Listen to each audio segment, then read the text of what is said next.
Alex Magleby here, CEO and co-founder of the New England Free Jacks, and you're watching the Jacks Rangers Show.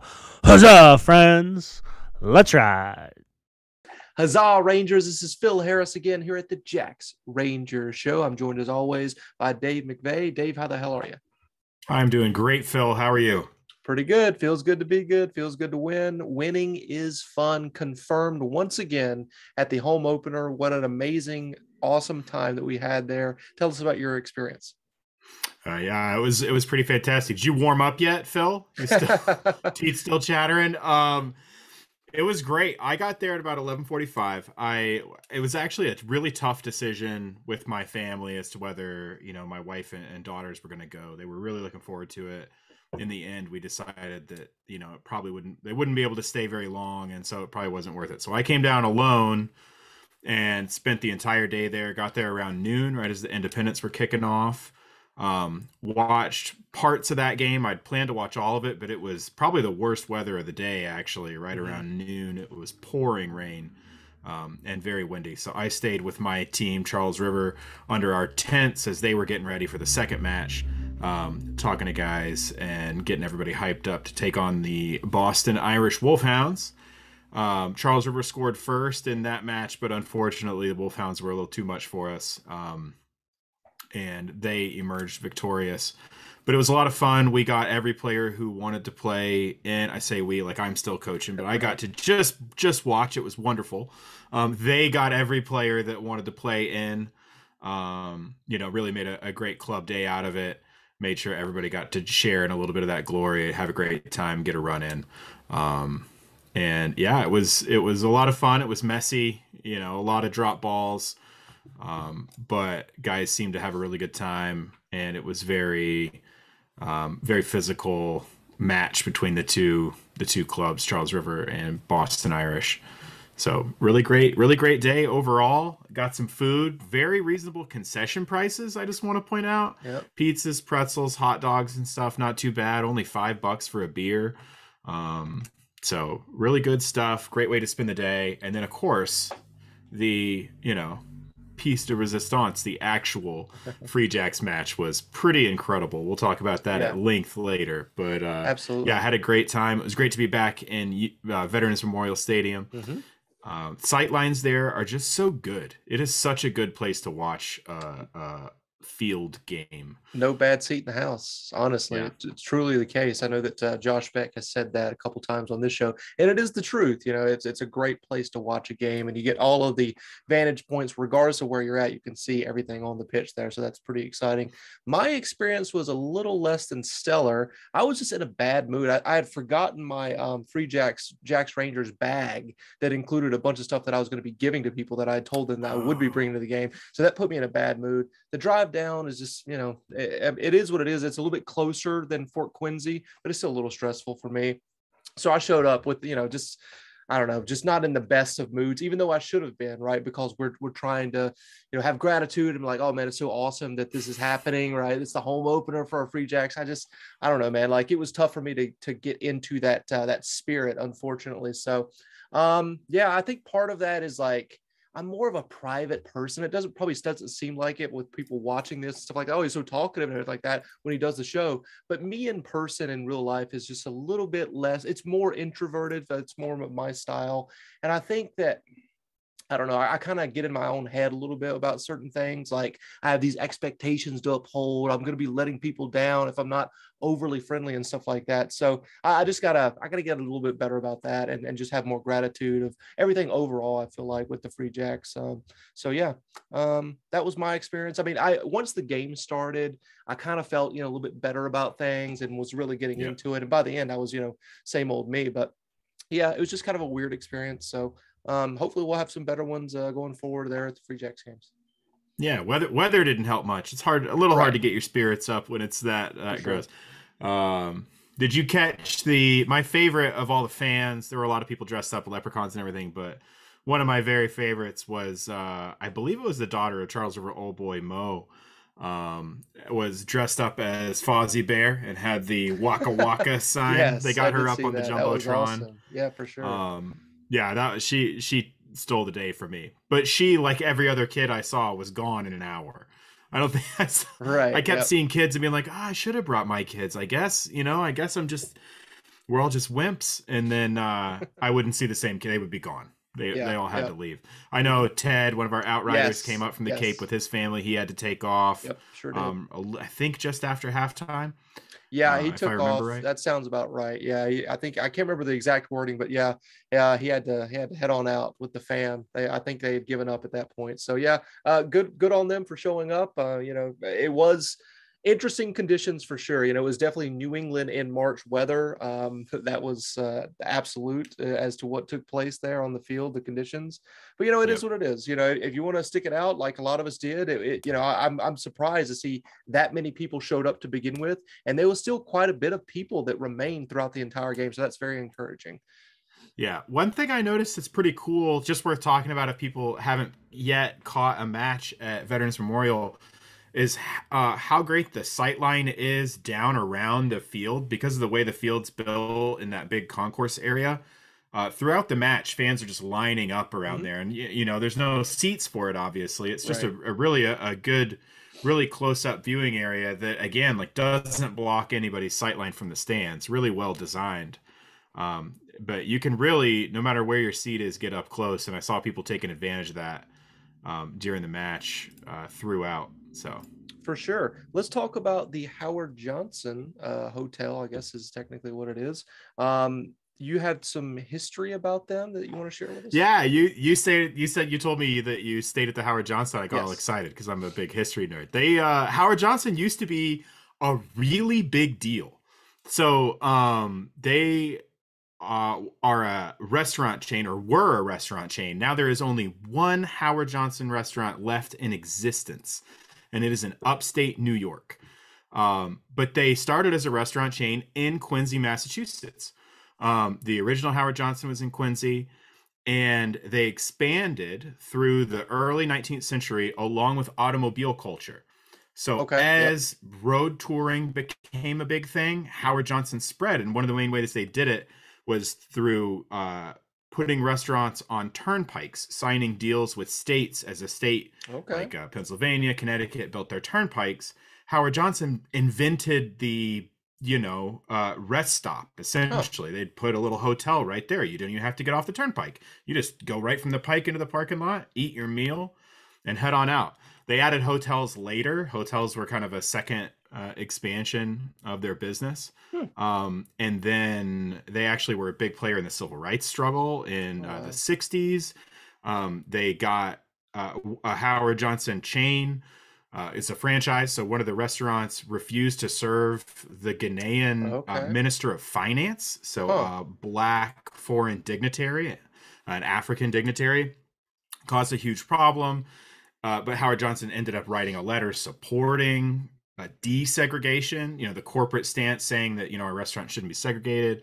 Eventually they, like a lot of businesses from back then, just saw a gradual decline. It's hard to stay cool for 100 years. So now Howard Johnson's like, not much, but they are actually a Quincy institution that had a huge place in the cultural history and the food history of the United States, kind of inventing that roadside quick service, not quite fast food, but all those quick service restaurants we all love. They're the OG Applebee's, basically. How about that? That is incredible. I did not know a lot of that history there, so I appreciate you throwing that in. Let me talk about my hotel review at the Howard Johnson. So the appeal, of course, for a lot of the Rangers out there is it's right across the street from Fort Quincy. It was too tempting to pass up for the home opener. I figured I would just get lit and stumble back from the game and collapse on the bed that I rented for less than $140. And by the way, I rented it like a day or two prior to the actual match.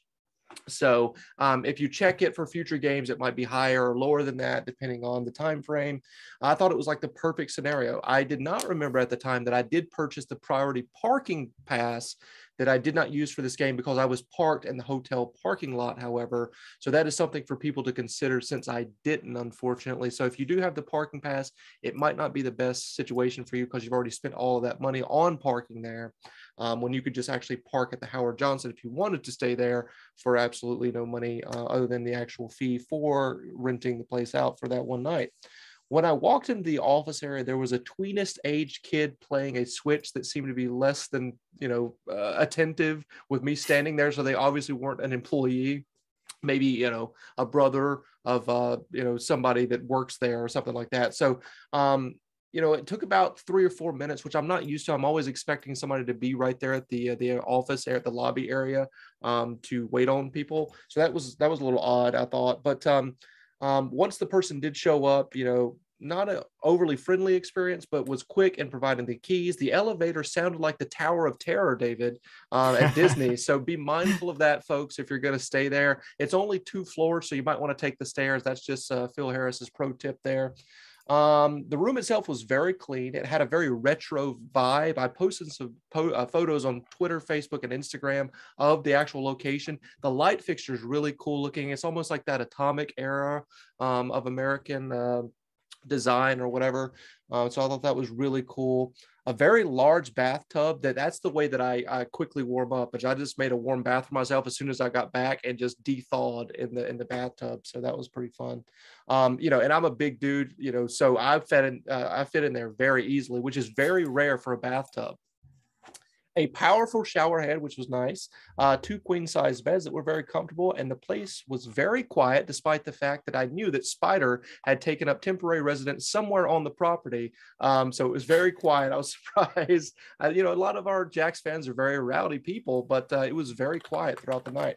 I'm not sure if this was included with the property or it's a neighboring pool, because I didn't look behind there. I just had the view from my room. There was a decaying, empty pool that I posted a picture of when you look out the window. So that was my, grand view, is just this terrible, dilapidated pool that almost looked like a haunted type of scenario there. Other than that, the smell was not great in the hallways and in the elevator. But other than that, it was a really good stay, and it's a great option for people if you don't want to, drive back that night wherever you happen to be going after the game. There you go. Sounds about right for the price point and the location. Location's definitely what you're getting there, right? I mean, you're walking distance to the stadium. That's pretty fantastic. I've been in some dumps on rugby trips when you're trying to put 20, 30 guys all in the same hotel on the weekend of a rugby tournament. It's slim pickings sometimes, and you're always scraping the barrel for price. So. Yeah, so definitely not a dump, but not the Ritz-Carlton as well. So keep that in mind, guys. So we'll move over to our Toronto review. Toronto 15, Free Jacks 21. The Jacks strike first with Bodine, the best player in MLR, getting the party started with a probing up and under. I put up and down, but that's definitely not what it is. Up and under. Then Soccer kicks it like it's no big deal, as Toronto watched stunned for a moment. Of course, the bouncing ball finds him again, and he almost finishes the amazing play himself, but gets tackled by a starry-eyed Arrow player. But Bodine is a New Zealander, so he was looking for the offload and found Joe Johnson, who scores a try to start proceedings at Fort Quincy. What a beautiful first try to being at home in MLR 2022. Waka's conversion is, of course, good. 7-0, 4 minutes in. Do you think your prediction would be on the money at that point, Dave, after that razzle-dazzle there? Yeah, I was feeling pretty good about us putting 40 points up. The timeline certainly was working out. Yep. It was amazing. I mean, it was amazing. I was standing with a friend in the crowd, and we just kept going back to it. Over the course of the rest of the match. Just what an incredible skill piece it was. The finish by Joe Johnston, really, really excellent as well. It's fun to watch on replay because he kind of fakes left and just freezes and just glues 2 Toronto guys into this spot because they're coming across to tackle. And then he didn't have a long way to go, but if he just made the dive, they could have kept coming and they maybe could have held him up. But he makes that little cut, freezes those guys, and then makes the turn and finishes. And there's nothing they can do because he made them slow down. I'll tell you really, what, man, really good stuff. It seems like he's playing games in slow motion. That's how in form he is right now. It just seems like everything is slowed down for Waka. He's just exploiting just this great opportunity that he has to shine, I guess, is the best way to describe it. And he certainly is. It's important to note that the cold rain did turn into snow. That was beautiful to see, and quite that this is New England kind of moment for us in the crowd there. But I think that played into it not being such a high scoring, running rugby type of game. So the high scoring affair that we both predicted did not seem to materialize, though as the next point scored did not come until 36 minutes into the game, as Toronto's Sam Malcolm is successful with a penalty kick, 7-3. Jack's still on top due to some excellent defense that we're kind of watching over here, unfortunately, that we now come to expect from our team. So, Toronto had a couple opportunities to punch in a try and they just didn't get it done. Part of that is because, they shot themselves in the foot, or, you could also look at it as our defense was so good, our scramble defense that you constantly talk about on these reviews. It was just so excellent, and it has been in form all season, where we just kind of expect, teams not to score on us under certain circumstances.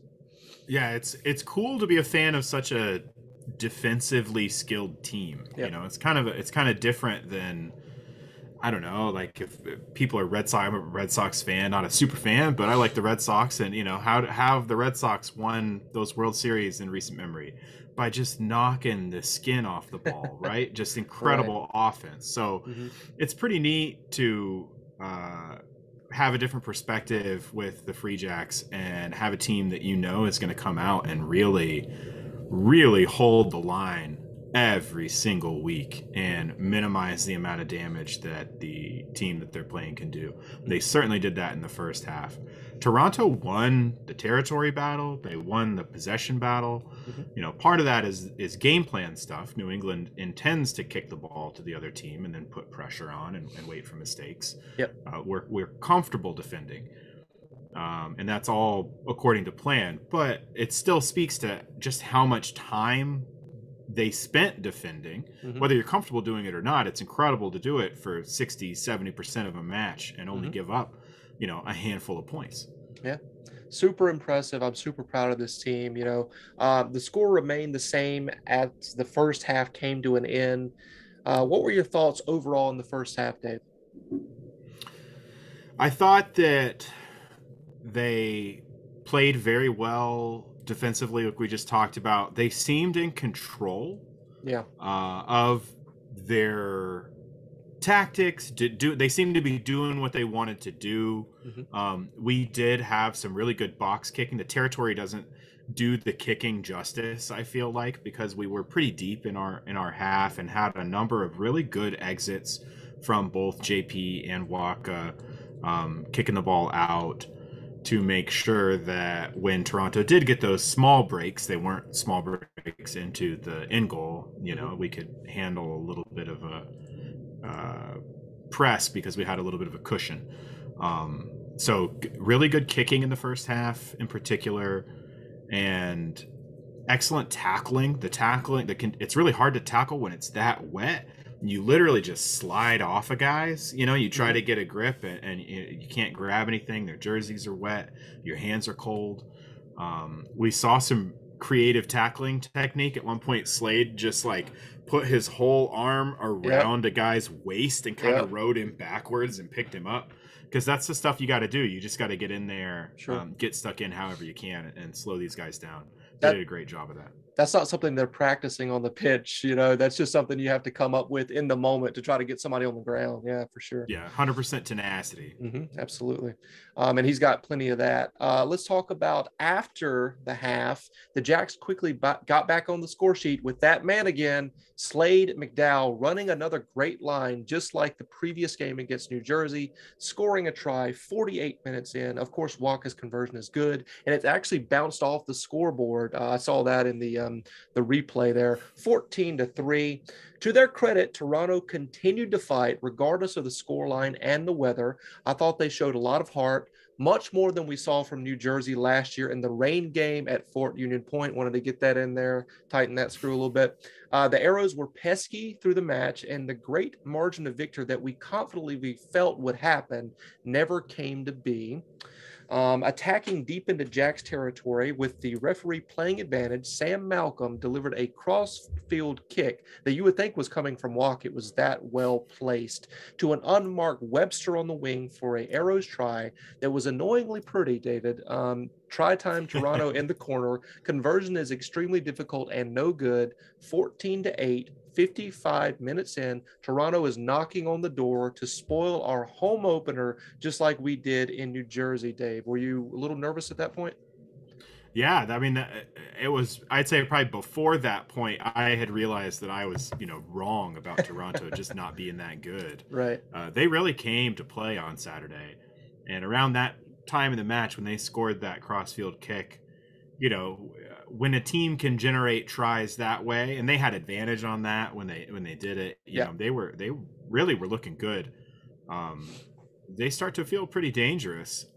So the last 25 or so 30 minutes of the match was a little bit worrying. Toronto looked great.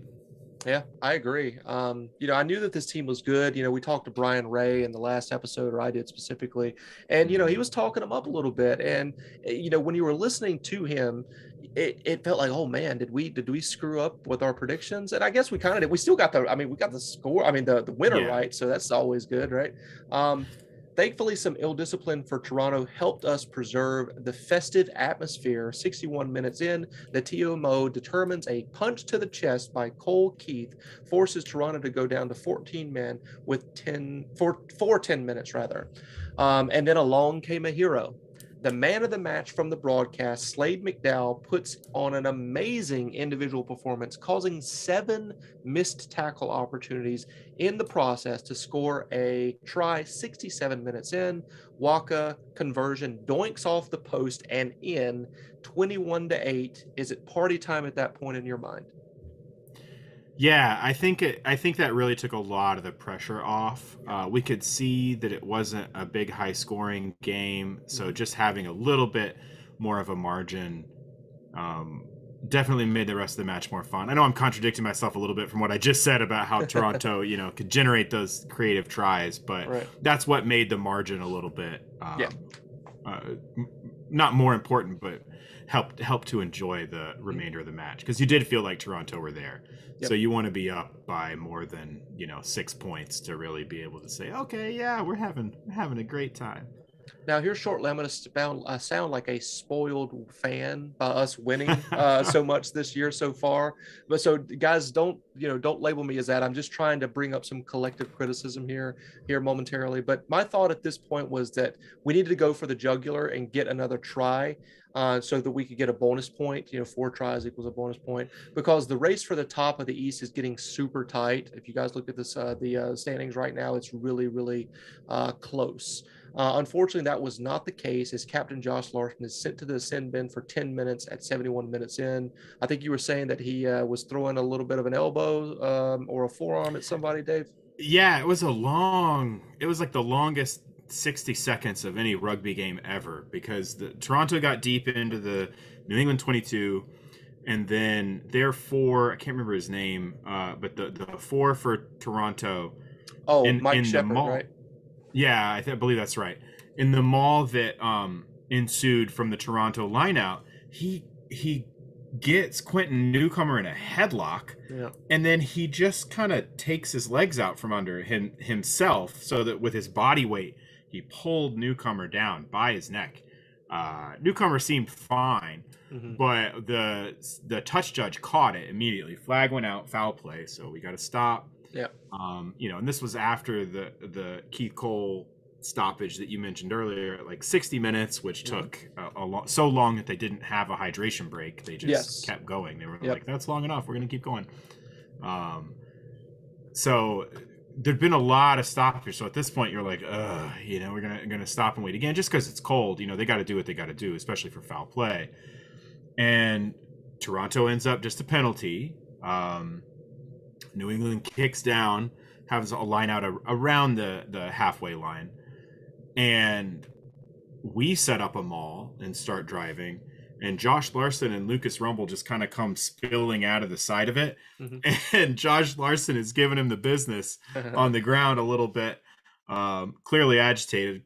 Rumble gets up and points to his head. I in the moment from the stands, knew that it was probably not good news for the Free Jacks. So right. Larson ended up off for the rest of the match because that was like 71 and a half That's right. minutes. Yep.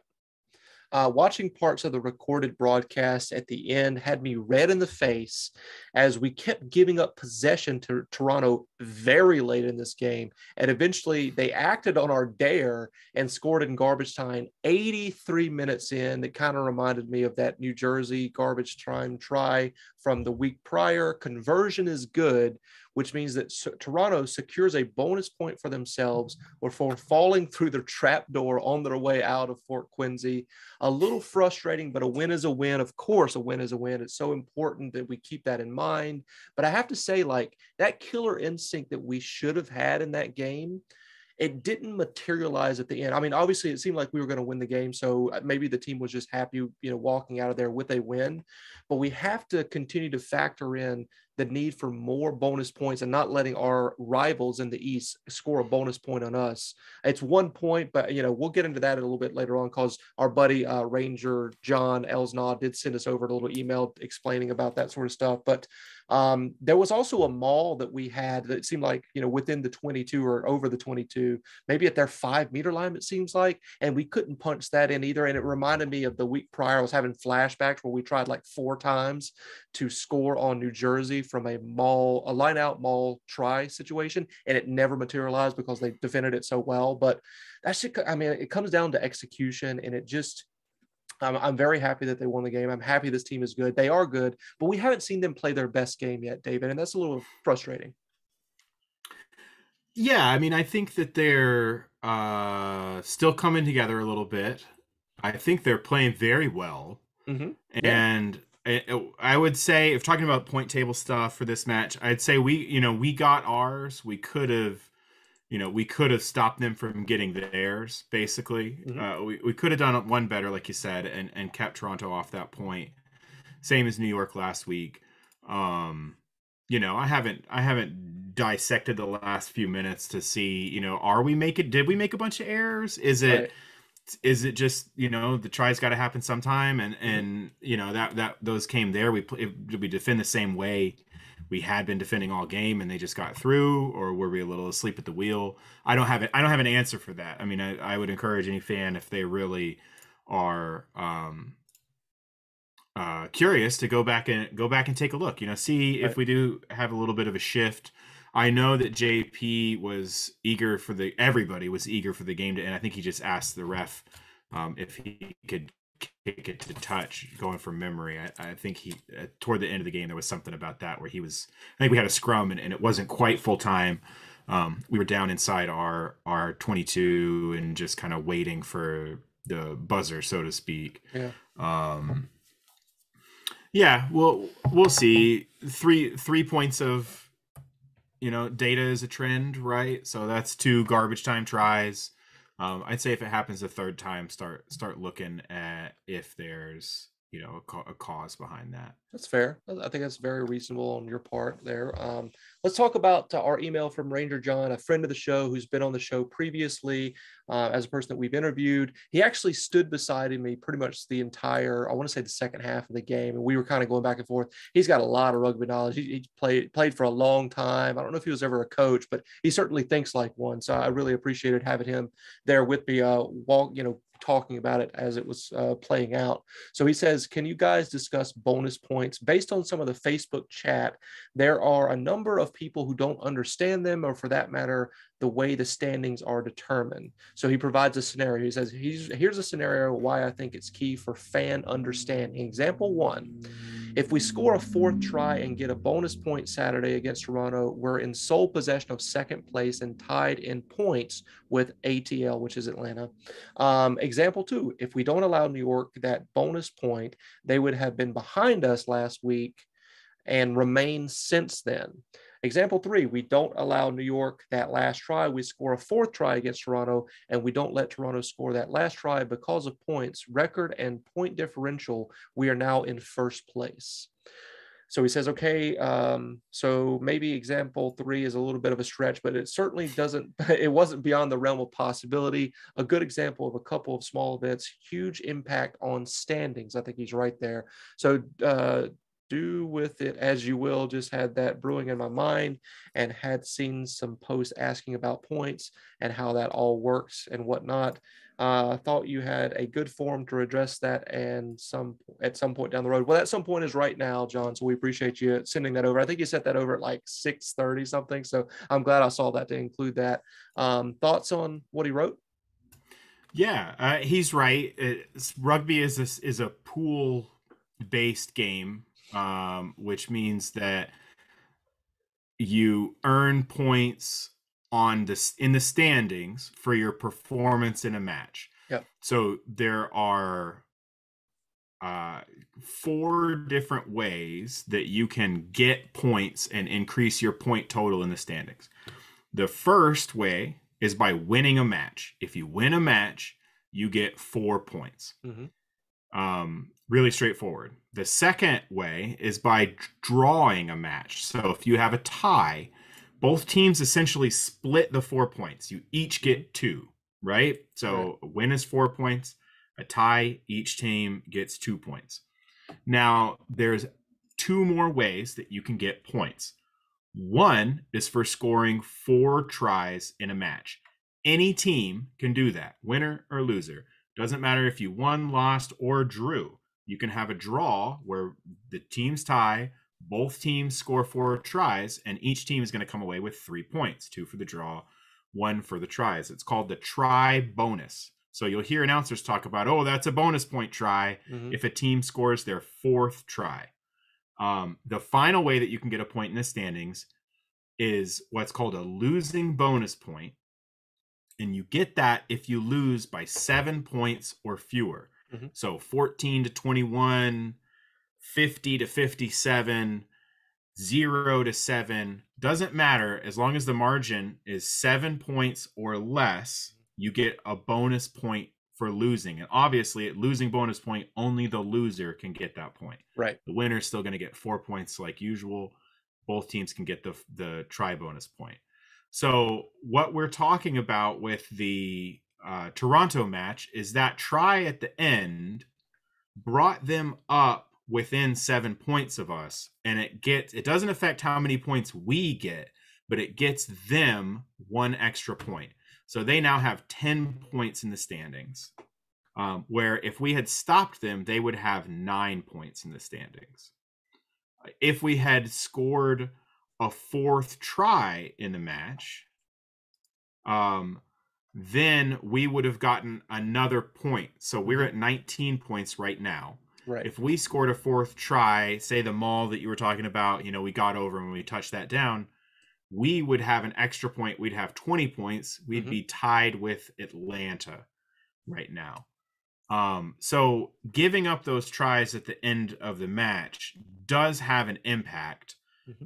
It's not just like empty griping. It does impact the standing. Right. Not 100% of the time, but in these cases, it's impacted the standing. So it's a meaningful score for the team that we've been playing against. Yep.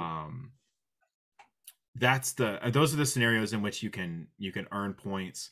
You can earn as many as 2 points for a loss and as many as 5 points for a victory, 4 or 5 points for a win, 0, 1, or 2 points for losing, and 2 points or 3 points for a draw. Yep. I do like the system. I initially didn't like it. I am a soccer guy. I think a lot of people know that at this point. I do enjoy soccer as well as rugby. And I think that they have it best with their simplistic version. If you win, you get 3 points. If you draw, you get 1 point. Both teams do. And that's it. Like there's no, if you lose, you get 0 points. But I do like the ability for, you know, if you scored 4 tries, you get that extra point, or if you're on a losing effort and you stay within 7, that you get a point as well. I ultimately do like it. It's a bit more complicated than what I prefer, which is soccer, but it is what it is. I think it is good for the sport. And yeah, we have to keep this stuff in mind going forward, because we're in a race for the number 1 spot in the East. So all this little stuff does add up at the end, and it would be awful if we somehow missed the playoffs by 1 point or something like that. I mean, I hate to even say it, but boy, oh boy, that would be rough.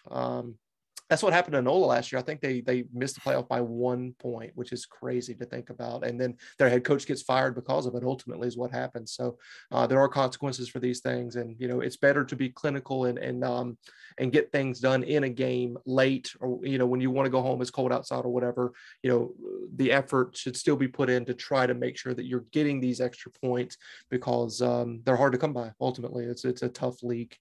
And we thought we'd run all over Toronto because it's our home opener and we're a better team than them, and we, you know, didn't even win by 7. So might have been a little excited. Yeah, exactly. There's a chance I was a little excited. Me too, man. Me too. I picked a higher point margin than you did, point differential rather. So let me get into musket size pants sent.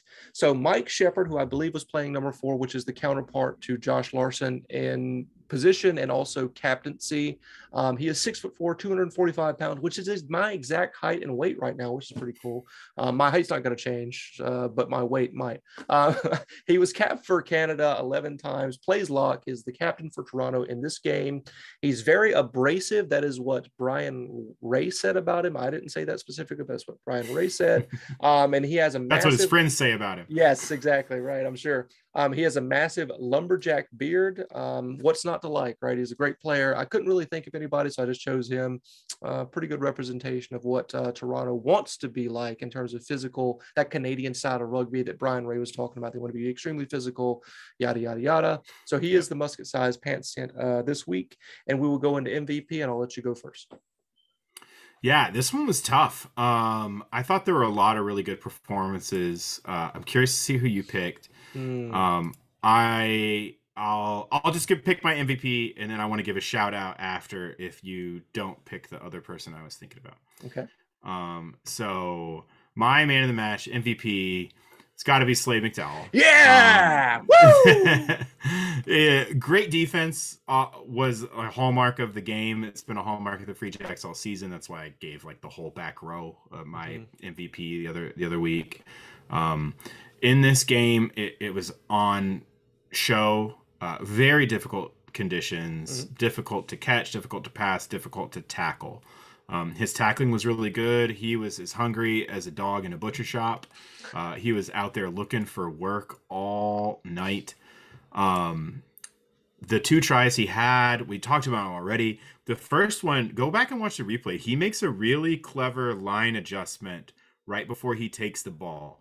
He runs a pretty straight line, but before he takes it, he kind of takes a little unders angle, like back towards the ruck, and just changes his point of attack, and that's how he slips between the 2 guys. They're not focused on him. He sees that he can reposition and get a really clean line, and he runs in. I mean, the whole Toronto defense is set. They know what's happening. They know that JP is going to pass the ball out, and Slade just zips right in anyway. And then his second try, obviously the monster, where he beats 7 tacklers. Guys getting their hands on him, and he just kept hopping. Yep. He absolutely refused to stop fighting, and he got a try out of it. It was really, really excellent. At that point, that was literally half of the Toronto team that he beat. Yep. It's half of the team. Yep. He just runs through them. It's 7 guys. They're down a man. They only have 14 people. He beat half of the Toronto Arrows to score that try. That's the stuff you don't even see. You know, I mean, that's like big fish, small pond, club rugby stuff where you got some guy, you're like, oh, okay, look at the athlete over here. It was phenomenal. So Slade McDowell, man of the match. I couldn't, agree more. This is pretty cool that we picked the same person here. The broadcast got it right as well in their assessment of the man of the match in this game. Slade McDowell, in my humble opinion, is the signing of the season for the Free Jacks. He's putting in some really impressive performances at open side flanker. He's back 2 tries. The last one he had no business scoring, as you were describing. Beating out 7 tackles is insane. Oh, and by the way, a super nice guy. So, we don't like to have all of this bias and stuff like that towards the players on the team, but we want to root a little bit extra for the guys that are like friends of the show, or or super nice to us or whatever. When Dave and I were at the Free Jacks theme party, he came up to us and talked to us and listened very intently to what we had to say and was super engaged with us, which I thought was really cool. A new guy coming from New Zealand, he didn't know us from the hole in the ground. He is the MVP of the forwards this season and deserves to be this week's MVP. Slade Wilson, or excuse me, Slade McDowell. Why the hell did I say Slade Wilson? Slade McDowell. You're creating a hybrid. That's yes, next season. The genetic laboratory. Slade McDowell, Mitch Wilson. Boom. We need to get a Mr. DNA animation for that. That'd be hilarious. But yeah, I mean, go ahead. Yeah, no, he was phenomenal. I do want to tip my hat to JP. I watched the game a second time today. I did not see him throw a bad pass all 80 minutes. It was like bone-chillingly cold, super wet, and he was just throwing lasers, whether it was to the forwards coming onto the ball, throwing it out to Waka to get it wide, or working their system stuff. JP was throwing the ball on a line, and it was really, really fun to watch. Good kicking that I already mentioned, especially in the first half. Just some really good box kicks that guys can get up there and generate pressure on. That's the whole point of those kicks. The reason you kick a box kick and not a big punt bomb is because you want it to land closer to your side, because you have guys coming up on it and either competing for it directly in the air or trying to force an error or isolate a ball carrier right at the first carry, the guy who gets it. And he was placing those superbly. So JP just had a really great game. He did not beat literally half of the Toronto Arrows, so he's not my MVP, but definitely worth some respect on the show tonight. Yeah, I talked about it last week about he is Mr. Consistency. He delivers those balls with passes that are just, it's just so automatic at this point. You don't expect him to make any type of bad pass whatsoever, regardless of the circumstances or conditions. He is super good, and we are super lucky to have him. And it was St. Patrick's Day festival, so he had to show out, right? He's the only Irish guy on the team. So, yeah. All right. So with that, we're going to close out this particular segment, which has been the Toronto review. And then we will be back with the Austin preview here shortly. But I've got one word before we head out in 3, 2, 1. Huzzah! Huzzah! Woo!